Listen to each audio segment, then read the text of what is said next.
Football from Yard, the People's Channel. Greetings, football from Yard Massive. It is Judgment Day for the Jamaican national team as they approach their final group stage Gold Cup match against Panama. Even if Jamaica wins, they may need some assistance from Guadeloupe in their encounter against Guatemala.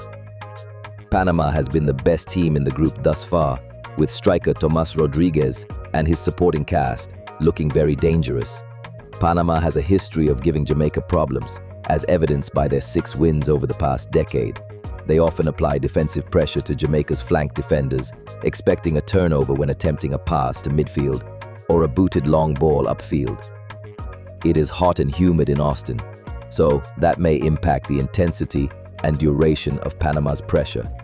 With that said, Panama almost always floods the middle of the park with numbers, and for some reason, whether local-based, locally developed, foreign-based, foreign-born, or whatever other label the Jamaican football ecosystem often focuses on, the Panamanians usually look more dynamic, comfortable and synchronized in the middle of the park. Karoy Anderson aside, most of Steve McLaren's midfield options are relatively static. Casey Palmer and Jonathan Russell provide a good passing range and a goal-scoring threat, but both have room to improve in the mobility department. Bobby Reed has reportedly been training with the team and should be available if needed. His lethal shooting and ability to play in multiple roles provides McLaren with additional tactical flexibility depending on his fitness level. Panama's defense is most vulnerable against teams that move and pass quickly.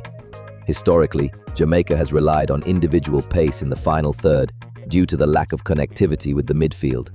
John Russell has been exceptional at timing his runs into the box. This, combined with Leon Bailey replicating his form from the previous encounter, could lead to some scoring opportunities for Jamaica. McLaren has some things to address on the attacking side, but he must also address the lack of defensive support that the Jamaican wingers provide to their fullbacks. If not addressed, don't be shocked to see Panama overloading the Jamaican flanks. Not only is a win important to the morale of the team and the coffers of the JFF, but it provides McLaren with valuable time to prepare players prior to the World Cup qualifiers beginning in September. Respect as always. We can catch you next time.